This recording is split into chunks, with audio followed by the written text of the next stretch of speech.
The gunshots echoed through the dusty streets of Willow Creek as Pearl Chambers stepped off the stagecoach, her knuckles white around the handle of her worn leather suitcase.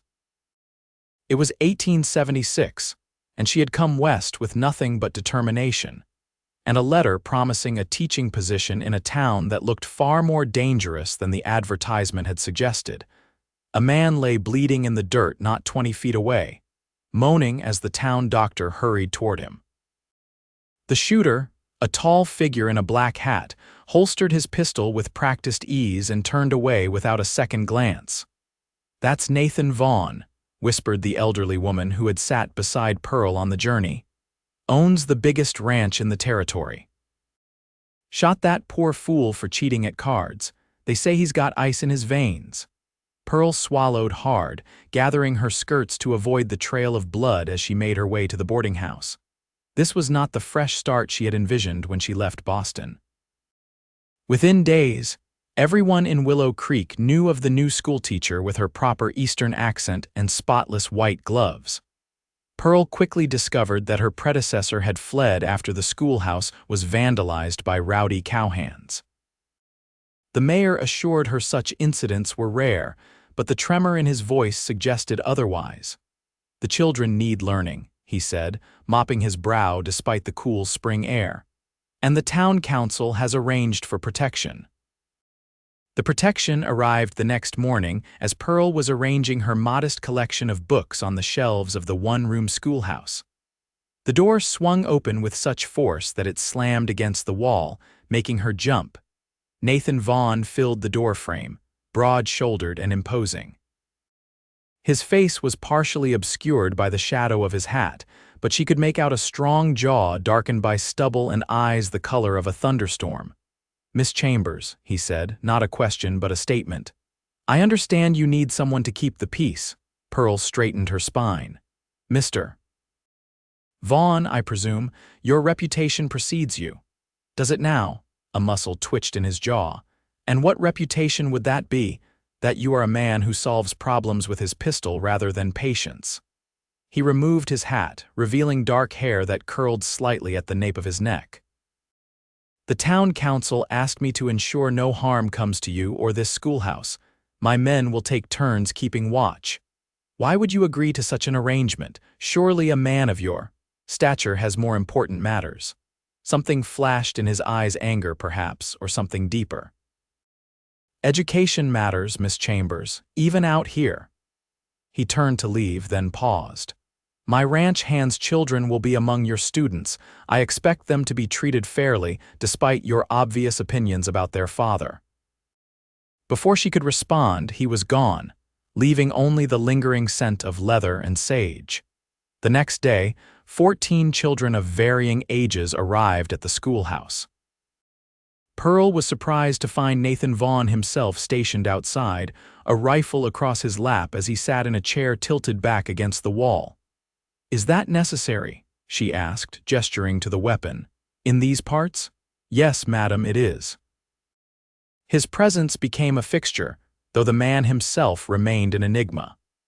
Some days one of his ranch hands would take his place, but more often than not, it was Nathan who maintained the silent vigil. Pearl learned bits and pieces about him from the townsfolk.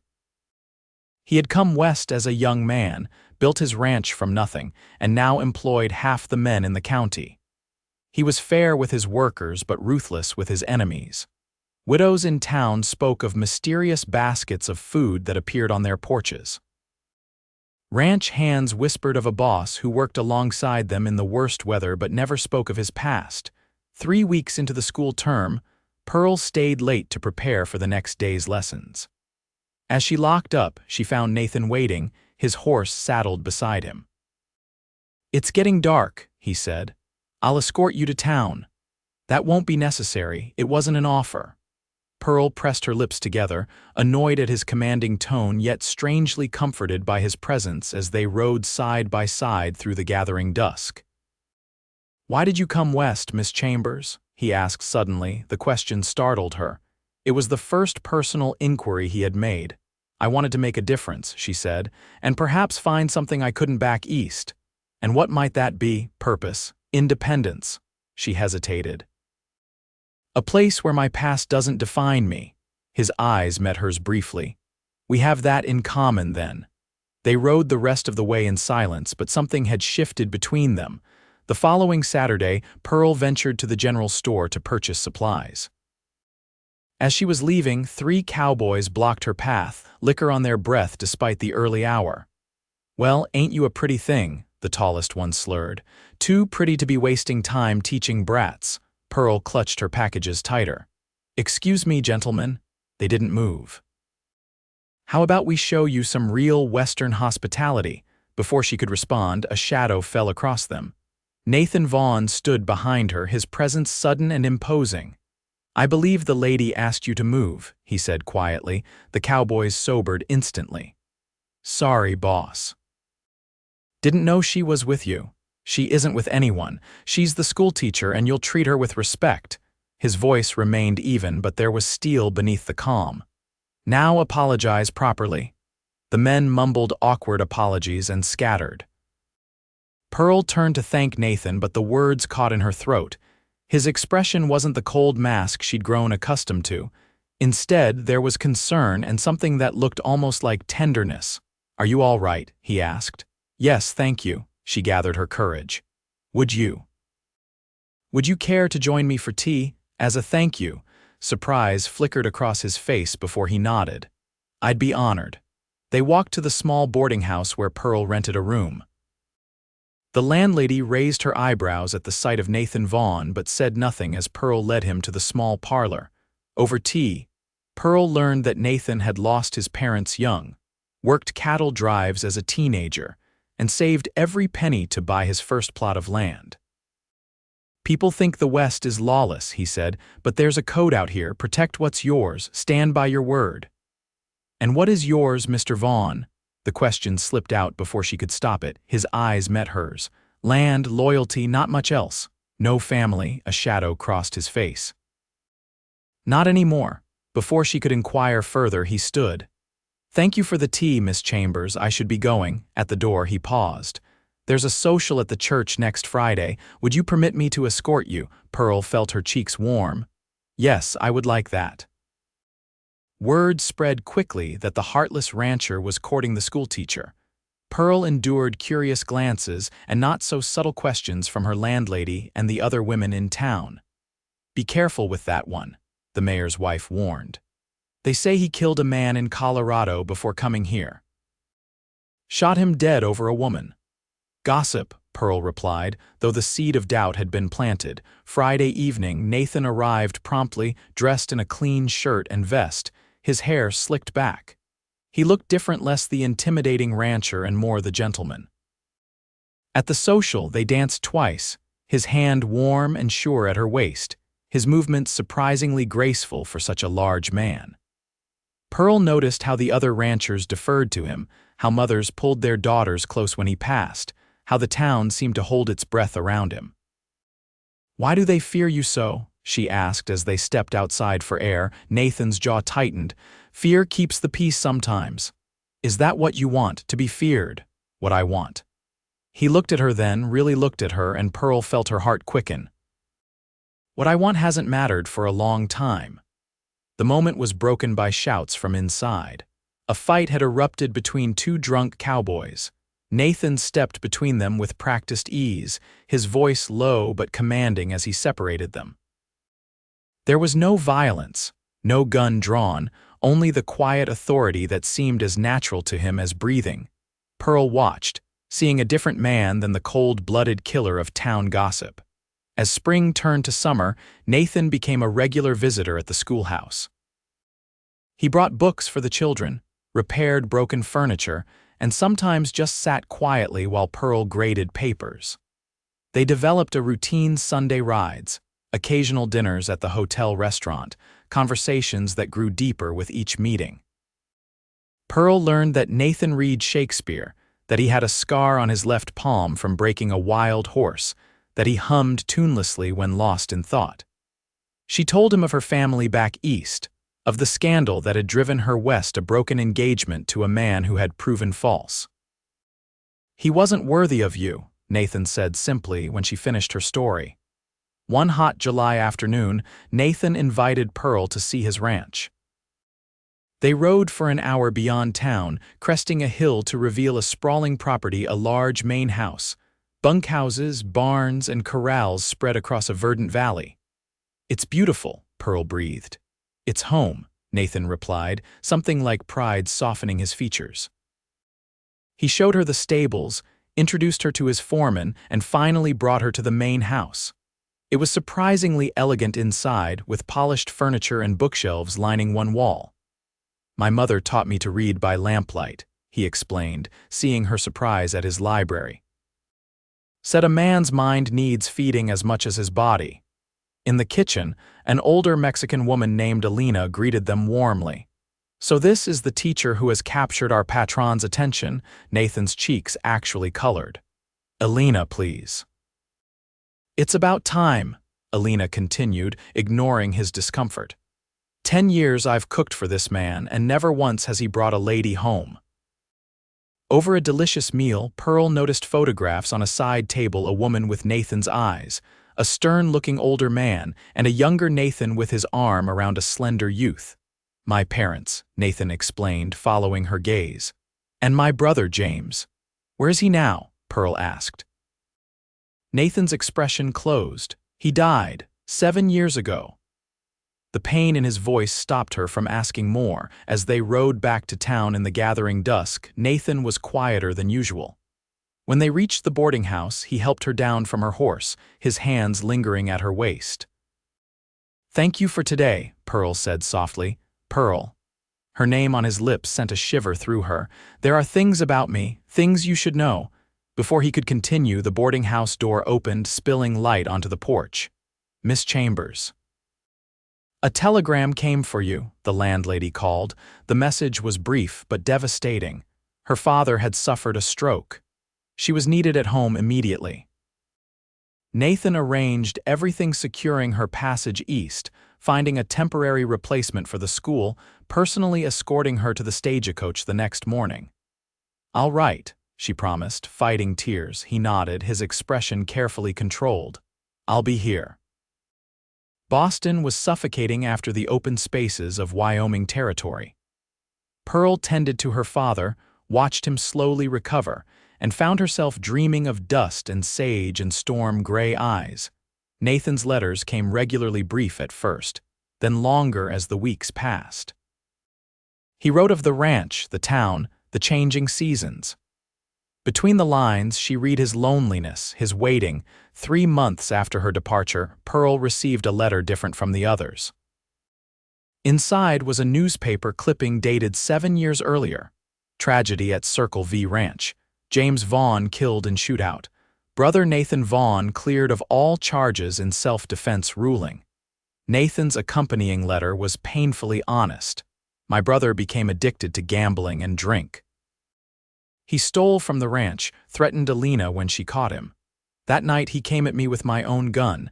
I had no choice, but I've carried that moment with me every day since. The town believes I killed him in cold blood. Let them. Better they fear me than know the truth that I failed to save my own brother." Pearl read the letter 3 times, her heart aching for the burden he had carried alone. Her father's health improved steadily through the fall. By Christmas, he was well enough that Pearl could consider her future. The school board in Willow Creek had written, asking if she would return for the spring term. "You should go," her father said, surprising her. "I see how you look when those letters arrive. But you need me," he patted her hand. "I need to see my daughter happy. This Nathan Vaughn, you love him." Pearl hadn't allowed herself to name the feeling, but her father's question brought clarity. "Yes," she whispered. "I do." "Then go to him." January 1877 brought bitter cold to Wyoming territory. Pearl stepped off the train, scanning the platform anxiously. Her telegram had gone unanswered. She wasn't certain Nathan would be there. The platform was empty save for a few strangers. Disappointment washed over her as she collected her luggage and arranged for transport to town. The driver was chatty as they bounced along the frozen road. "Heard you're the schoolteacher coming back. Folks'll be glad, especially Vaughn, I reckon." Pearl's heart skipped. "You know Mr. Vaughn, Everyone knows Vaughn, been different since you left though, less. Hard somehow. Started a reading program at the ranch for his workers. Donated money for a new schoolhouse too. They crested the hill above town, and Pearl gasped. Where the small wooden schoolhouse had stood was now a proper building of red brick with a bell tower and glass windows. Mr. Vaughn built this, supervised every detail himself, the driver confirmed. Said Willow Creek deserved a proper place of learning. Pearl's throat tightened with emotion as they pulled up to the boarding house. Mrs. Jenkins, the landlady, enveloped her in a warm hug. "Welcome home, dear. We've missed you terribly. Your room's ready just as you left it." Is Mr. Vaughn in town?" Pearl tried to sound casual. Mrs. Jenkins smiled knowingly. "At the ranch, I expect. There was some trouble with cattle rustlers last week. He's been busy sorting it out." Pearl spent the day settling in, her anticipation growing with each hour that passed without word from Nathan. Had he changed his mind? Found someone else? The next morning she walked to the new schoolhouse, marveling at its solidity, the care evident in every detail. Inside, the large classroom was filled with proper desks, a black slate board covering one wall and bookshelves already stocked with volumes. On the teacher's desk lay a single red rose and a note in familiar handwriting. "Welcome home." Pearl pressed the note to her chest, blinking back tears. That afternoon, as she was arranging her teaching materials, the door opened. Nathan stood there, hat in hand, looking uncertain in a way she had never seen before. "Pearl," he said simply. She crossed the room in quick steps, not caring about propriety or patience. His arms went around her, strong and sure, and she felt him exhale as if he'd been holding his breath for months. "I wasn't sure you would come back," he murmured against her hair. "How could I not?" She looked up at him. "Your letters, this schoolhouse. I wanted to give you something worthy of you." His voice was rough with emotion. "I'm not a gentle man, Pearl. The things I've done, I know who you are," she interrupted. "A man who protects what he values, who carries burdens so others don't have to, who waited for me." His hand cupped her cheek. "I would have waited forever." For the first time, his lips met hers, tentative at first, then with growing certainty. Pearl felt the careful control he always maintained start to slip, felt the depth of feeling he had kept leashed for so long. When they finally parted, both breathless, he rested his forehead against hers. "I love you, Pearl Chambers. I think I have since you stood in this schoolhouse and told me exactly what you thought of my reputation." She laughed softly. "I was terribly judgmental. You were honest." No one had been honest with me in years. Word spread quickly that the schoolteacher and the rancher were courting properly now.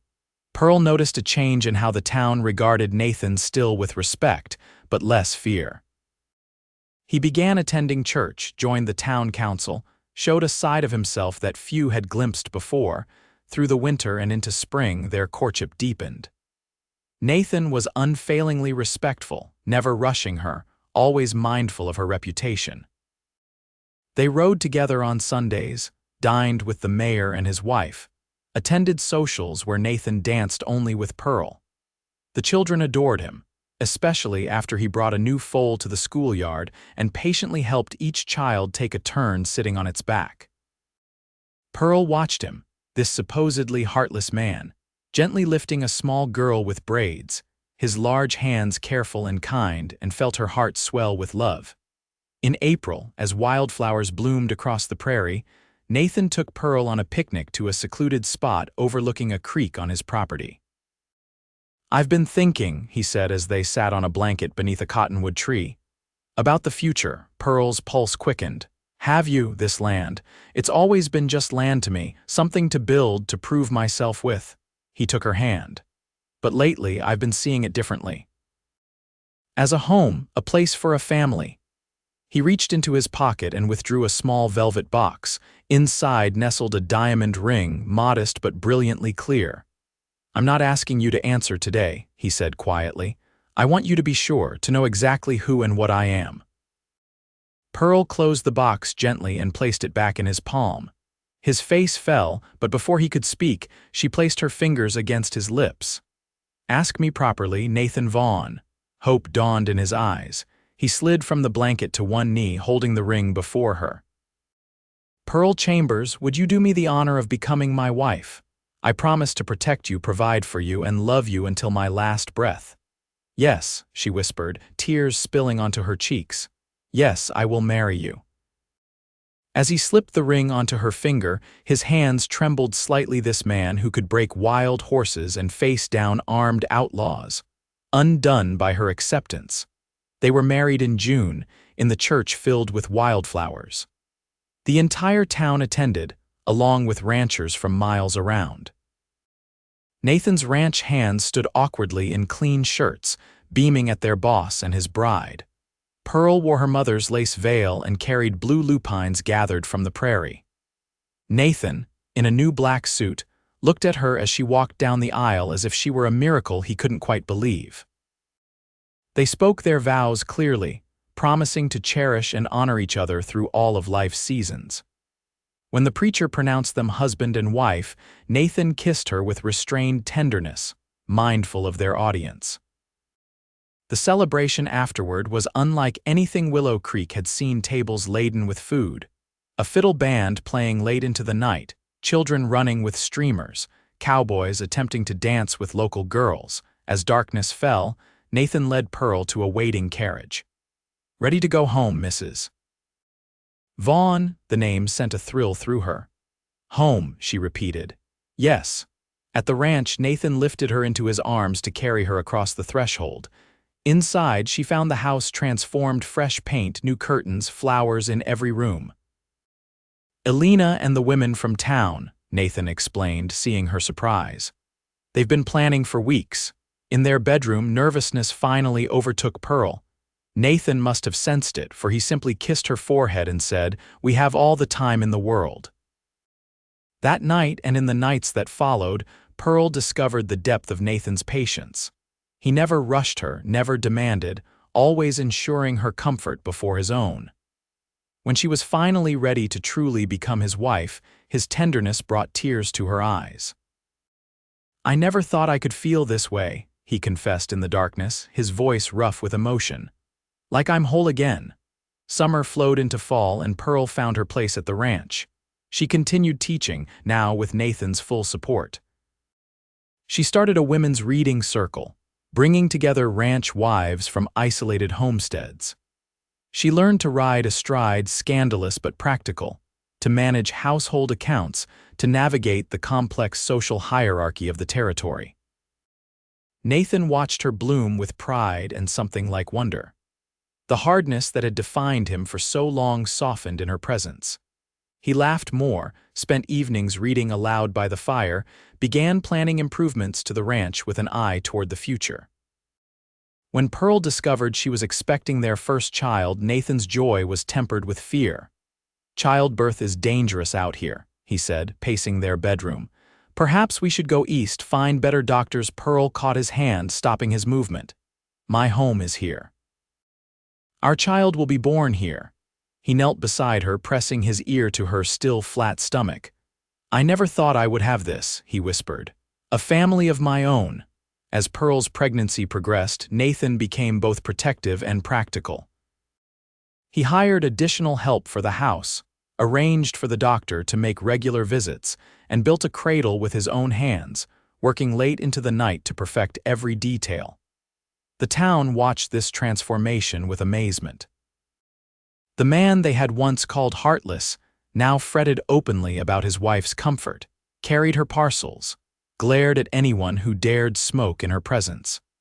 Their daughter was born on a crisp April morning in 1878, arriving with surprising ease after a night of labor. She had Nathan's dark hair and Pearl's determined chin. "She's perfect," Nathan breathed, holding her with hands that suddenly seemed too large and rough for such a delicate creature. They named her Hope, for what she represented to both of them. Life settled into a new rhythm: dawn feedings, Pearl balancing motherhood with teaching, Nathan including Pearl in ranch decisions. Their evenings spent together as a family. On Hope's first birthday, as they watched her toddle across the ranch house floor, Nathan pulled Pearl close. "They used to call me Heartless," he murmured against her hair. They were wrong, Pearl replied. Your heart was just waiting for the right moment to reveal itself. 5 years after their wedding, the Circle V Ranch had grown to become the most prosperous in the territory. Pearl had given birth to a son they named James, after Nathan's brother, and was expecting their third child. The school in town now had 3 teachers and over 60 students. Nathan Vaughn, once feared throughout the county, was now respected as a fair businessman, a devoted husband, and a community leader. The cold mask he had worn for so long had been replaced by the genuine warmth of a man who had found his purpose. One evening, as they sat on the porch watching their children play in the yard, Pearl asked, "Are you happy, Nathan?" He considered the question with the thoughtfulness that had always been part of his nature. Happy seems too small a word, content perhaps, at peace. He squeezed her hand. Grateful that you saw what no one else did. And what was that? His eyes, still the color of a storm but now filled with tenderness, met hers. The man I could be if someone believed I was worth waiting for. Pearl leaned against his shoulder, their hands intertwined, watching the sunset paint the Wyoming sky in brilliant golds and pinks. The future stretched before them, rich with promise, built on the foundation of patience, understanding, and a love that had transformed them both.